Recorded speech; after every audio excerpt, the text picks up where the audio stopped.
This summer, try the new Strato Frappuccino blended beverage at Starbucks. It's the classic blended iced coffee you know and love, now topped with a creamy layer of handcrafted brown sugar cold foam. Available for a limited time. Your Strato Frappuccino is ready at Starbucks. With a major selection of the looks your kiddos love starting at just $4 in the Walmart app, a new school year means a stylish new them. Who knew? Find skater skirts and Crocs that say, I'm casual but cool. Sparkly sneakers that say, it's my classroom, you're just learning in it. And preppy polos that say, I'm the teacher's pet, even if they're mommy's menace at home. Find their favorite styles starting at just $4 in the app. The Walmart you thought you knew is now new. USAA knows dynamic duos can save the day, like superheroes and sidekicks or auto and home insurance. With USAA, you can bundle your auto and home and save up to 10%. Learn more and get a quote at USAA.com/bundle. Restrictions apply. Ryan Reynolds here from Mint Mobile. With the price of just about everything going up, we thought we'd bring our prices down. So to help us, we brought in a reverse auctioneer, which is apparently a thing. Mint Mobile Unlimited Premium Wireless. How to get 30, 30, bit to get 30, bit to get 20, 20, 20, bit to get 20, 20, bit to get 15, 15, 15, 15, just $15 a month? Sold! Give it a try at mintmobile.com/switch. Upfront payment of $45 for 3-month plan, equivalent to $15 per month required. New customer offer for first 3 months only. Speed slow after 35 gigabytes if network's busy. Taxes and fees extra. See mintmobile.com. This episode is brought to you by Polestar. There's only one true way to experience the all-electric luxury SUV Polestar 3, and that's to take a test drive. It can go from 0 to 60 in as little as 4.8 seconds with the dynamic handling of a sports car. But to truly understand how it commands the road, you need to be behind the wheel. Up to 350 miles of range, the 3D surround sound system by Bowers & Wilkins. It's all something you have to experience to believe. So book your test drive for Polestar 3 today at Polestar.com.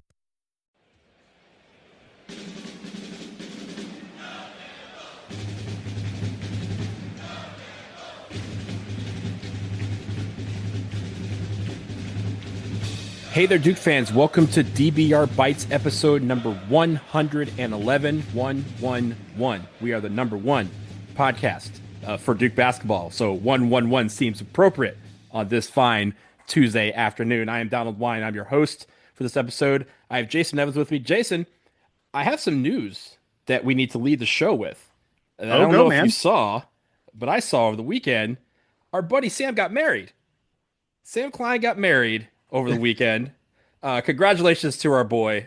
He finally settled down and made a man out of himself. But Jason, hello. I just want to leave with that news. That's all. That is wonderful, wonderful news. Yeah, that's very cool. I don't know how I guess I don't follow him on Instagram because I'm not really an Instagram kind of guy. So I missed that. Yeah, he did mention to us IG, a while back. He mentioned a while back that he was engaged, and I just hadn't kind of put together the dates and stuff like that. But yeah, awesome. Yeah. So congratulations to our boy Sam. Of course, he'll come back at some point, and maybe he'll regale us at some of the wedding exposés that won't. We can leave those on the editing floor if we need to. But we have some news we want to cover. We know we were going to discuss the rest of the survey results. That will be coming a little bit later this week because Jason and I decided that is a whole discussion that we did not want to turn into an hour-long podcast with some of the news that we have. So we're going to break this up into 2 episodes. I'm sure you will love to hear from us more than once this week. So you got us a couple of times this week. By the way, one of the survey questions we probably should have asked, we've asked this in the past, I think, is would you prefer like 2 30-minute episodes or 1 hour-long episode? And the truth is, I think most people say they prefer like 2 30-minute episodes. The reality is, the problem with that is whenever we go, this could be, 2 20s or, 1 40 or 45. If we put it together into one, it ends up being like an hour and 10. And I know those are just too much. So yeah, I know exactly why we didn't put it in the survey, Jason. It's because we didn't want people to start questioning what a Bites is, because we don't know the answer to that. It's one of life's most enduring questions. What is a DBR Bites? So I had a friend this weekend who's not a Duke fan, but has a Duke fan in their family. And for some reason it came up that I'm like the biggest Duke fan around or something like that. I've got a podcast.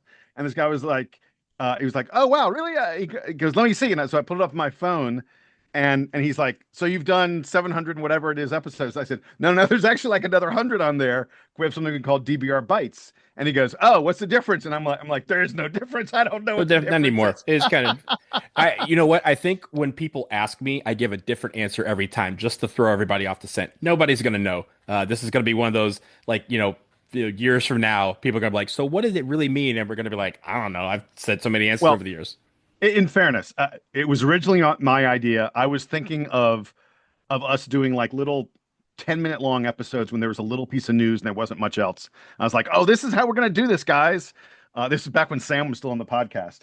And it kind we of were going to do like one a day. It was going to be like one 10-minute thing a day, and then bigger ones around the games. And no, and that never ended up happening, but it's kind of stuck around as this thing. Originally, it was supposed to be like an episode less than like 20 minutes. We were going to call it Bites, but we don't do anything for less than 20 minutes because we end up getting distracted and talk about Sam getting married and talk about how we name these things, and then it ends up being 10 minutes long.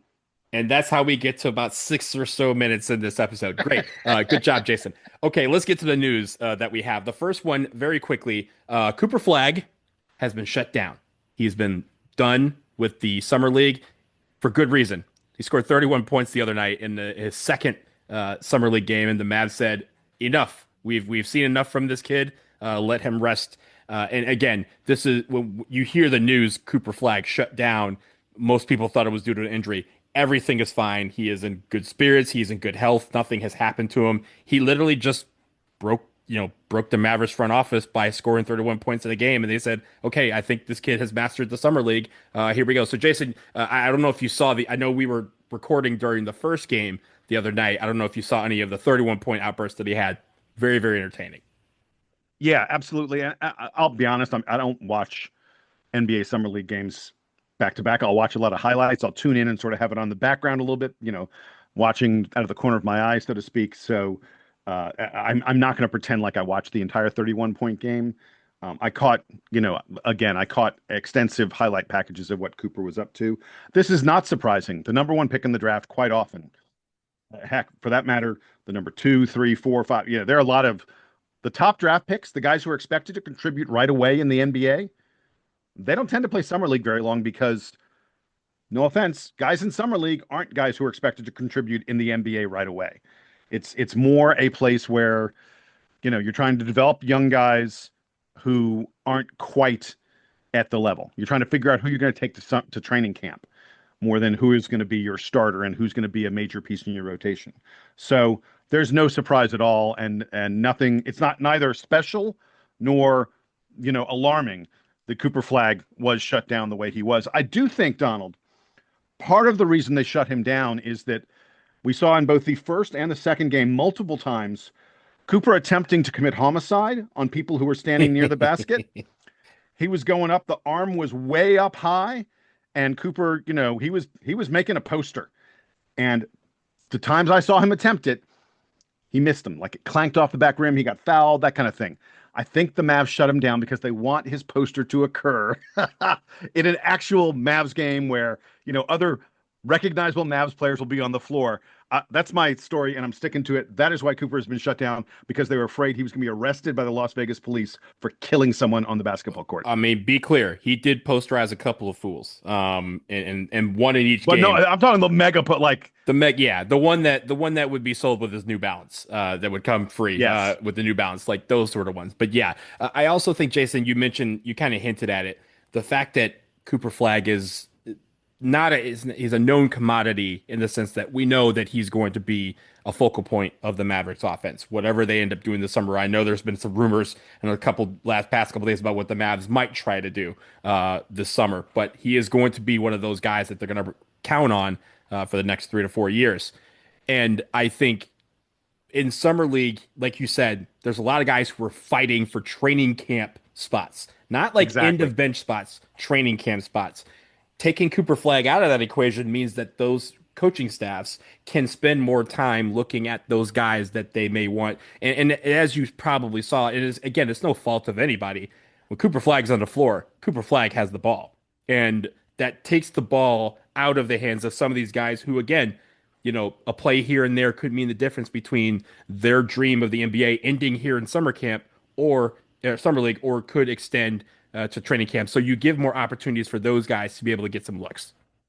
By the way, I think that's one of the most interesting things we saw from Cooper Flagg's Summer League brief 2-game appearance was the amount of time he had the ball in his hands as a creator. Now, if you're a Duke fan, if you're someone who's familiar with what he did at Duke, you're like not surprised at that. But in an NBA context, again, not that it's surprising as much as it is notable, in an NBA context, I think what you are seeing is the Dallas Mavericks beginning to prepare Cooper Flagg for a huge role as a facilitator, as a creator, as the guy with the ball in his hands for the Mavs from day one, because Kyrie Irving is hurt. I think it'd be a different progression for Cooper if Kyrie wasn't hurt. Kyrie would have the ball in his hands at the start of possessions. I think you're going to see for the months of, October, November, December, and into January when we expect Kyrie to come back, that the ball's going to be in Cooper Flagg's hands as much as anybody on that Dallas team. They're going to take their lumps if they have to, but they are going to begin to develop him into what they think he can become. And frankly, I'm not sure they have a lot of other options or other good options for who to, be handling the ball for them, although they made a trade for Cole Anthony, whatever. The other thing I wanted to note was, wait, Jason, on that, related to that, I think ahead. Also you mentioned, again, I think the Mavs were also testing to see if they needed to hit the market to get a caretaker starting point guard. And the answer to that after 2 games was, hey, we can get a backup and still be fine and kind of, Tim, be okay until Kyrie gets back in that particular area of the floor. Yeah, so I was going to say the other thing I wanted to note was away from Cooper Flagg, as we said at the start, Cooper's clearly a rotation. He's clearly a starter in the NBA, and playing Summer League doesn't do a lot for him. The other Duke guy who's in that situation in Summer League is Kyle Filipowski, who is part of the the Utah rotation. I think will probably remain a pretty important player for Utah this coming year. And if you've seen the numbers he's been putting up, he's been dominating. He has the best statistical summer of anybody in Summer League. Well, that's because he's like a, 7th, 8th man on an NBA roster. 7th, 8th man on an NBA roster dominates, just kills at Summer League, especially someone who already has a year of NBA experience. And as a result, Kyle is routinely putting up, 30-10 double-doubles and getting a lot of assists and just, massacring things. I expect Utah may shut Kyle down fairly soon, unless they care about winning Summer League, which I don't think. You get rings, so so some guys care about that. Sure, I guess maybe for a franchise like Utah that's down in the dumps, maybe that matters to them. I don't know, but yeah, the bottom line is guys who are gonna be rotation NBA players are gonna dominate Summer League, and that's why there's no reason for Cooper Flagg and probably no reason for Kyle Filipowski to be playing right now. Yeah, so if you turn on your TV and Summer League's on and the Mavs are playing and you don't see Cooper Flagg, that's why. It's ironic, or I guess it's sad that we didn't get to see the very first Cooper Flagg versus Con Knipple matchup. Yeah. That was the game that they pulled him from when they announced that he was shutting down, but he was there to support not only his Mavericks teammates, but also to watch Con Knipple and Sion James go. So we'll see him next time. We'll be in the NBA regular season in a Mavs uniform. So he'll play in preseason. Preseason. Yeah. So we'll see him in a couple months from now. But man, at 31 points, we can at least look at that performance and let that carry for the rest of the summer. Jason, I shift gears to this year's team, or this coming year's team. Obviously, the Brotherhood podcast came out, and we had Nick Haminia on there. CFOS again was the host, and I liked the back and forth between them. I wanted to see. It was very interesting to me. CFOS asked Nick who his main guy that he looked up to on the team, and he immediately was like, "Oh, it's you and your progression." That was sweet. And you kind of sit there, and go, "Yeah, that's a great way, media train. That's how you butter up the host there." But I think it's also interesting that a guy who's really valued as more of a wing is looking at a guy who's more of a facilitator and a point guard, and showing.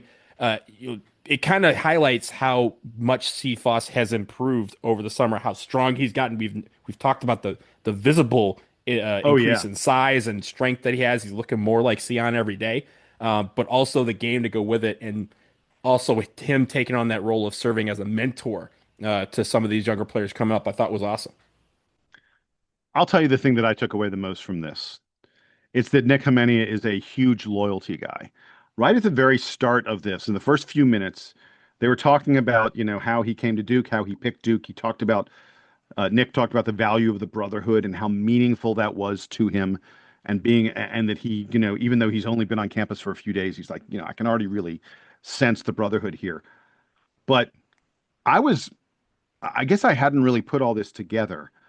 Nick Hemenia was at the same high school, Harvard Westlake, one of the best programs in the country, but at the same program all 4 years of high school. And by the way, as a freshman, he struggled for playing time. Didn't get a ton of playing time even as a sophomore at Harvard Westlake, I believe.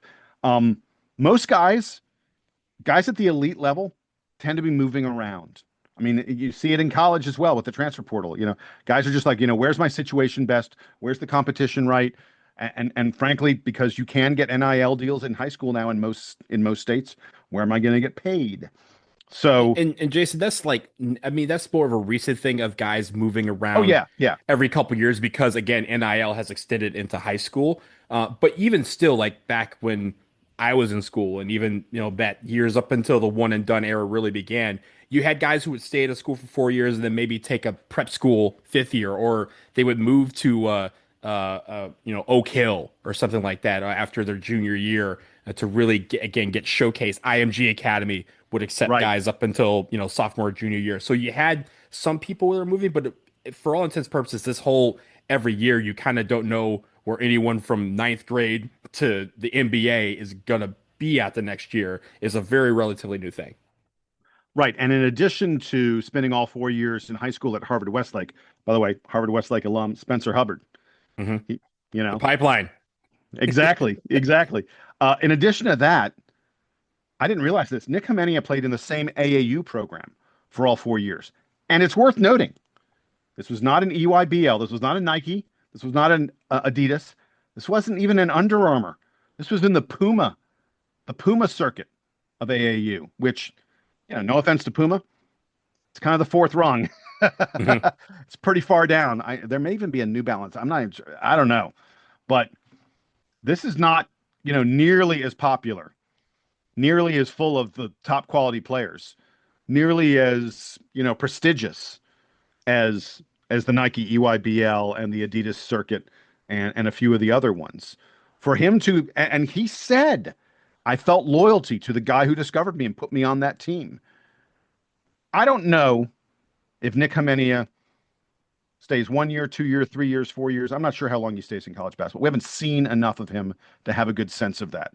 He is a recruit in the kind of range where he could be Con Knippel and be one and done, and he could be TJ Power and be, headed all over the place and looking for different schools. Both those guys ranked very similarly in the rankings as Nick Hemenia. So there's a wide range of what Nick Hemenia could turn into for Duke.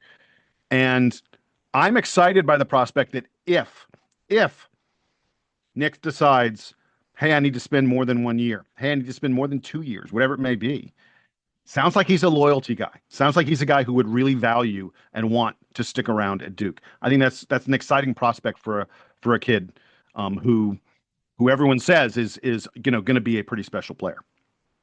The one thing that again struck me is you mentioned the fact that Nick Hemenia has been on the same AAU team. I just mentioned, in high school, it's relatively new, but it's now common to see people bounce around. It is very rare. It has been rare for decades for someone to stay at the same AAU program for all 4 years, unless it's the top one, right? Unless it's one of the top ones in the EYBL circuit. These guys move around. Again, they get poached. Players move from coach to coach. Coaches get fired or move around. They get, all these things happen, and they end up following coaches. And that extends to college sometimes, where a guy feels like, hey, my guy is not here anymore, so I need to find a new spot. And I feel like he is, again, a rare breed of someone who's like, hey, I want to grow with the guys that put me on in the first place. Yeah. And it's funny. I see it's something very similar to hip hop culture, where these labels come about, and it's really just one guy makes it big, and he brings his whole crew, and his whole crew becomes famous because one guy got famous. And that's what kind of he wants to do. He's like, hey, I want to be loyal not just to my coaches, but to my teammates. And I think that type of camaraderie is how we got last year's team, right? We have this team where these guys really, we don't get 5 guys back if they all hate each other. We get 5 guys back because they all cared about each other, they love each other, and they want to run through the brick wall together. They want the guys who came back want to see that finish line, and they want to cross it with the guys that they started the race with. I think Nick fits right into that type of situation as well, and I think that's why a lot of us, and not coupled with the fact that he's one of the more intriguing guys we've seen so far. So I'm really looking forward to seeing what he can do. Yeah, a couple other things I wanted to note from the Nick Hemenia interview. The first, these are not as serious as what we've already gotten into.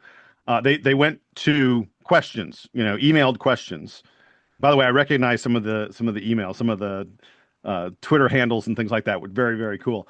But they got questions. The very first 2 questions they got were from Sebastian Wilkins and Caden Boozer, and they were both very amusing. Seabass asked him, like, who is his favorite? Oh no, it was Caden that asked who was his favorite roommate. Oh, I think Sebastian asked him how great it was to play with Sebastian Wilkins or something like that. But Caden Boozer said, "Who's your favorite roommate?" And he's rooming with both Caden and Cameron. And it took Nick a minute, and then he was like, Caden's picking up my laundry today, so I guess Caden gets the nod ahead of Cameron for my favorite roommate. There was also a pretty funny moment where Cephas and Nick, who are both from California, got into a little bit of a fight about In-N-Out burgers, like whether In-N-Out burgers are any good. Nick likes them. Nick's from California. The answer has got to be it's ingrained in him, and the answer is yes. No, I don't know. Cephas was like, an In-N-Out burger is like a McDonald's burger. He was not impressed with the In-N-Out burger. They also got in a little bit of an argument over Five Guys. Nick says Five Guys is way overpriced. I kind of agree with him. Five Guys burgers is great, pretty expensive, but overpriced. It can't be $20 for burger and fries no more. Just can't. And it seemed like both the guys liked cookout burgers. I don't know. I'm not sure I'm on board with that. There will be no cookout slander on this here podcast, Jason Evans. None. Cookout is the best. I love the shakes. The shakes are awesome. They got some other great sides. I'm not so sure the hamburger's like one that I would mention, but And then the last thing I wanted to mention was it appears that Cephas is no longer asking favorite protein. What he is asking though is your favorite movie. And Nick Hemenia said his favorite movie growing up was Space Jam. He said he used to watch it literally every morning as a kid. That's a lot of Space Jam. And by the way, he was not talking about the LeBron remake James with one. LeBron James. He's talking about the original with Michael Jordan and Sean Bradley and Muggsy Bogues. That Space Jam, I can endorse that one. I will not endorse the modern remake. The modern remake was fine, but you knew it was a remake as soon as you turned it on. So there's that. Jason, I think that was great. We're going to leave it here. We're going to take a quick break. On the other side, you know what time it is, Jason. We got 5-on-5 video to overanalyze, so we will do so after this. Summer is here. More sun, way more heat, more time to do all the things that make summer so special. And the number one thing you don't want to be doing all summer? Spending hours cooking. That's where Factor can help. Factor's chef-crafted, dietitian-approved, and delicious meals are ready in just 2 minutes, taking the hassle out of eating well. Boy, that's right, Donald. Not only are they quick to heat up, you have a lot of options. You're not stuck with the same leftovers for the entire week. With 45 weekly menu options, you can pick gourmet meals that fit your goals. And if you're someone who does meal prep for the week, Factor's variety of options means you can have something different every single day, and you don't have to cook. Now you can get outside and enjoy some time with your loved ones. So get started at factormeals.com/DukeBB50off. Use that code DukeBB50off to get 50% off, plus free shipping on your first box. Again, that's factormeals.com/DukeBB50off for 50% off, plus free shipping. Once again, factormeals.com/DukeBB50off. My name is Happy Gilmore. I haven't swung a club in years. You know what you gotta do. Grip it and rip it. Or... Oh, now that is some Happy Gilmore! Everyone is talking about the comeback kid, Happy Gilmore. Happy knee. Yeah, baby! Happy Gilmore 2, only on Netflix July 25th. Rated PG-13, may be inappropriate for children under 13. How do you top your love for your cat? With a cascade of decadent savory gravy over a mouth-watering mousse pâté. Fancy Feast gems. 2 gourmet pâtés in one convenient pack. Simply peel and plate to reveal a pyramid shape that makes eating delightful and pamper her with an experience as extraordinary as she is. Turn the everyday into the extraordinary with Fancy Feast gems. This episode is brought to you by Indeed. When your computer breaks, you don't wait for it to magically start working again. You fix the problem. So why wait to hire the people your company desperately needs? Use Indeed's sponsored jobs to hire top talent fast. And even better, you only pay for results. There's no need to wait. Speed up your hiring with a $75 sponsored job credit at Indeed.com/podcast. Terms and conditions apply. 9 años pidiendo el snack wrap. Aquí tienes tu snack wrap. ¿Tú quieres un snack wrap? Toma tu snack wrap. ¿Tú también? Toma un snack wrap. Snack wrap, snack wrap, snack wrap. Volvió el snack wrap. Ba ba ba ba.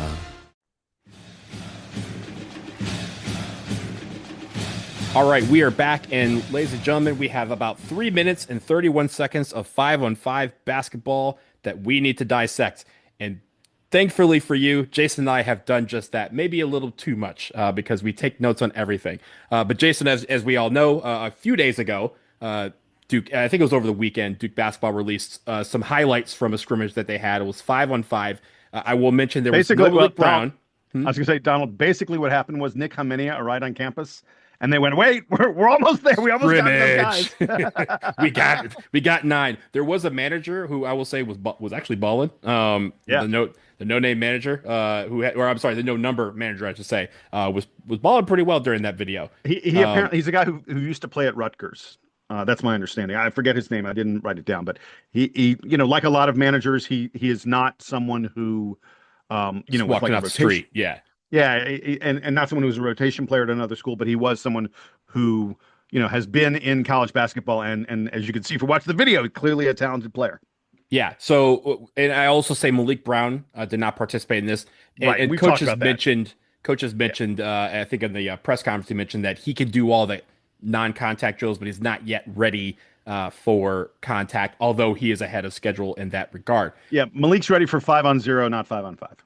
Yeah, he is doing 5-on-0. And he said he's great on 5-on-0, but there will be a point where they will add bodies to that equation for him.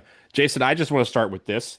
I don't know how many times they're going to have to change the nets in the practice center, because they're going to get frayed from all the threes that these guys are taking.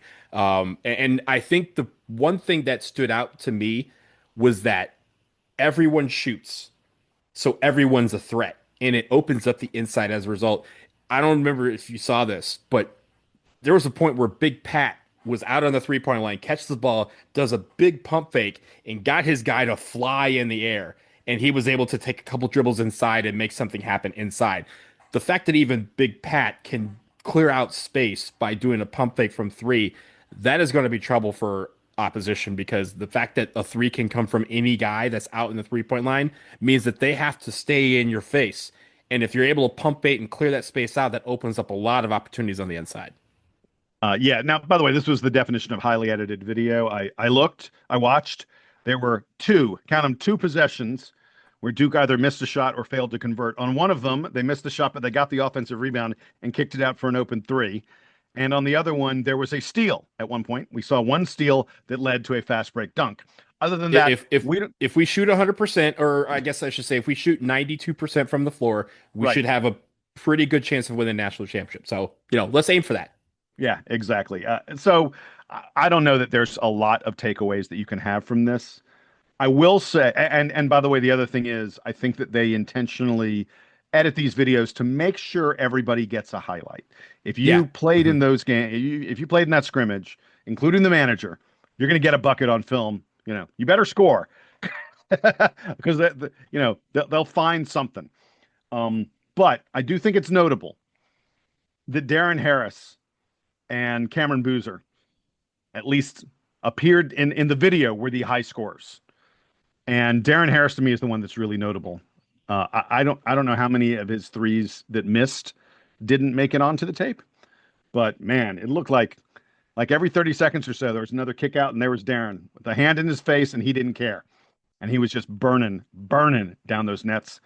And then regarding Cam, like you saw a little bit of all of it.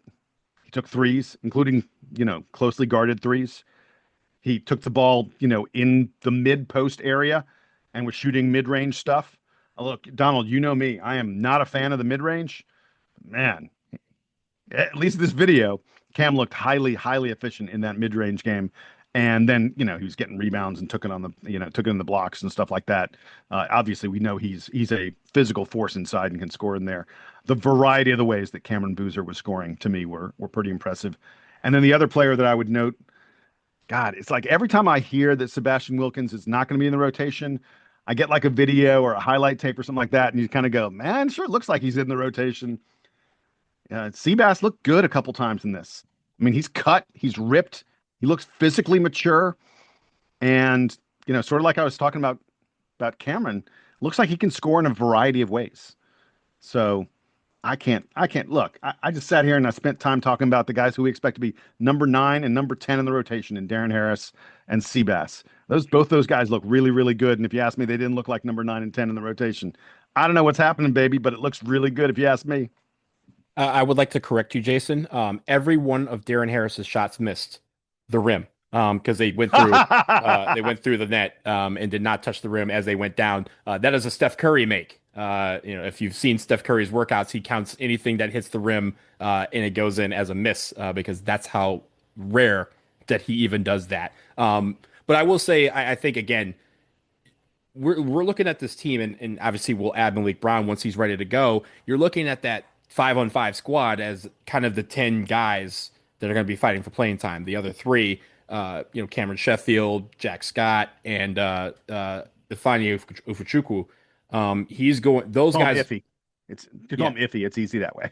Well, I don't know if he goes by Iffy, but I'll do full government names until otherwise directed. But I will say that those 3 guys are not expected to feature in the main rotation. So you have these 10 guys, and I think, again, I've always stressed this: you don't bring in a guy and ask him to reclassify and do all that to come in and sit him on the bench. And I think Sebastian Wilkins clearly has that mandate, so to speak, of, hey, they brought me here for a reason. They brought me here because they need me to play. And so play I will. And you've seen that so far in some of these videos that you've seen. I mean, I don't got much else. You're right about Sebastian. And maybe I've been underplaying, the role he's going to play. But the other guy that I thought looked really good, two guys I wanted to mention. Cephas is taking the ball to the hole a little bit stronger than he has in the past. And you can, again, we've discussed this. You can see the bulk, you can see the physicality, and the fact that he's able to go in there and absorb contact. And Dame Sar appears to be long, appears to be athletic. This just in. Can rattle the rim. Seen it. Yeah, as advertised, Dame Sar. So, like I said a second ago, if you're not excited, I don't know. What would excite you? I can't figure it out. The last thing I'll mention is, I think, and this is kind of, again, it's heavily edited video, so I'm not necessarily taking it with, all of my plate, grains of salt here. But I did see a lot of plays that started down low inside ended up with an outside 3. And we saw that a little bit last year where guys would drive the lane and, because they were able to get to the hole, teams would collapse and that would open up a better opportunity to take an open 3-point shot. And I think this team, once again, is going to be looking for open shots, whether they're at the rim or 30 feet away. And I think that is, again, the fact that everyone can shoot. That is what leads me to believe that there's going to be a lot of this inside-out game where you kind of see guys maybe drive the lane. Cephas did this a lot too. There's a couple times he laid it in. There's a couple times where he looked like he was going to lay it in, and then he fed it off to somebody else for a 3-pointer that went in. So if we're able to do that and capitalize on the open opportunities we have, John Shire and the coaching staff loves to create these opportunities for them to have shots with, the closest person being the guy in the stands or one of us on press row. And if they're able to knock those down, then that means the team, their opposition, has to play them a little bit tighter next possession. They have to play them a little bit tighter, which opens up another hole, and they can just continue to exploit all these holes in the opposition's defense. So I'm looking forward to seeing how that develops over the summer. Of course, as we mentioned, I think you mentioned a couple episodes ago, they're going to have an open practice in early August 5th. So we'll get to see them in a little bit, not as raw a state as it is right now, a little bit more polished, but again, maybe not as polished as we would see when Countdown to Craziness happens in October. So I'm looking forward to seeing how this team progresses over the summer, and thankfully the team is giving us opportunities to do so. So we're looking forward to that. Last word to you, Jason. No, all I would say is the fact that they're providing this kind of access, especially that open practice. It says to me that John Shire feels like he's got something to show people. And that's significant. The confidence from the coaching staff. We talked about it when it came to the schedule and the way John Shire had really aggressively scheduled what we think is the most difficult non-conference schedule maybe in Duke history. It just showed all these things, all this stuff is evidence that Shire feels like he's got a pretty special team coming in. As you've seen in movies, most times you don't show a movie until it's ready. And it looks like as we progress that John Shire thinks that this team is ready to take on all comers in this upcoming season. Jason, we will leave it here on this episode of DBR Bites. Remember, we will be back in your feeds a little bit later this week. We got NIL talk to discuss. We will conclude the analysis of the survey that we put out that you all took, and we really appreciate that. Until then, he's Jason. I'm Donald. For our married Sam Klein, this is the DBR podcast, and this is the Duke Band to play us out and take us home.